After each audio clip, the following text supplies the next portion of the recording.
आने वाले कुछ दिनों में शादी संपन्न होने के बाद पंडित बोला करेंगे, शादी की रस्म पूरी हुई, अब दूल्हा एटीएम कार्ड दुल्हन को दे और कान में पासवर्ड बोले।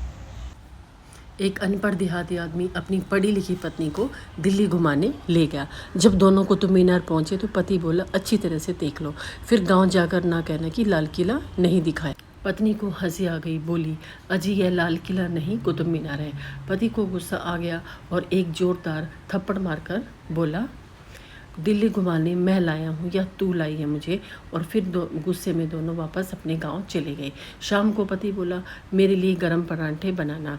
पत्नी बाजरे की रोटी बनाकर ले आई और पति के आगे परोसकर उससे बोली, लो खा लो परांठे। पति, यह परांठे हैं, यह तो बाजरे की रोटी है। पति ने थप्पड़ मारते हुए बोली, परांठे तूने बनाई या मैंने? पति बेहोश हो गया।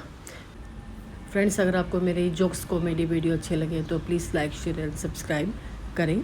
अगर पत्नी मिन्नतें करे, माफ़िया मांगे, पैर पकड़ ले और कहे अब नहीं मारूंगी, तो क्या आप अपनी पत्नी को माफ़ कर देते हैं? जवाब केवल हाँ या ना में देना है।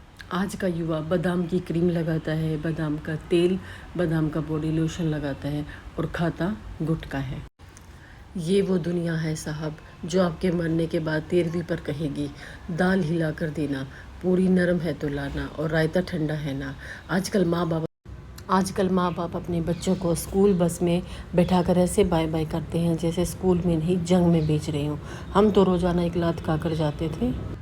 जिस दिन नहीं पढ़ती थी हम समझ जाते थे कि आज संडे है। शिक्षा हमें अंगूठे के निशान से हस्ताक्षर तक ले गई। टेक्नोलॉजी हमें हस्ताक्षर से फिर अंगूठे के निशान पर ले आई। सच में दुनिया बड़ी गोल मटोल है। एक बादशाह था। एक दिन चेले ने बादशाह को बताया कि सरकार बिल्कुल आपकी शक्ल का एक धोबी आपके राज्य में रहता है।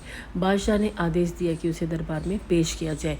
धोबी दरबार में हाजिर होता है। बादशाह धोबी को देखकर मुस्कुराया और बोला, क्या पहले कभी तुम्हारी माँ इस दरबार में काम करती थी? धोबी, नहीं सरकार, अब्बा हजूर करते थे। यह सुनकर बेहोश हो गया। चोर, तुम्हारी जेब में कुछ है, फटाफट निकाल दो। आदमी, भाई साहब ऐसा मत कीजिए, अगर मैं खाली जेब लेकर घर गया तो मुझे मेरी बीवी कच्चा चबा जाएगी। चोर, अगर मैं खाली हाथ घर पहुंचा तो मेरी बीवी क्या मुझे तल के खाएगी? ऐसा मानना जाता है कि शादीशुदा पुरुष कुंवारों की अपेक्षा लंबा जीवन जीते हैं। लिहाजा यदि आप लंबी आयु चाहते हैं तो तिल तिल कर मरना चाहते हैं तो फ़ौरन शादी कर लीजिए। किस मोड़ पर ले आती है नौकरी इंसान को? अपने ही घर जाने के लिए दूसरों से इजाज़त लेनी पड़ती है। एक समय था जब मोबाइल गिरता था तो बैटरी बाहर आ जाती थी। अब एक समय है मोबाइल गिरता है तो कलेजा, किडनी, गुर्दा, फेफड़ा सब कुछ बाहर आ जाता है।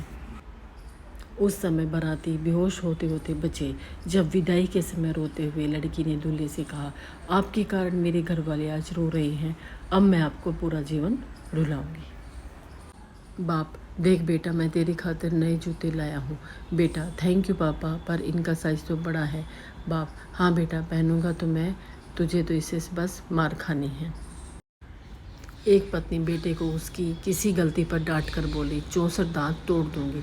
पति वहीं पर बैठा अखबार पढ़ रहा था। अचानक पति के मुंह से निकला, दांत तो 32 होते हैं। उस पर पत्नी बोली, मुझे पता था तुम बीच में ज़रूर आओगे, तभी तुम्हारे 32 भी पहले ही गिने थे।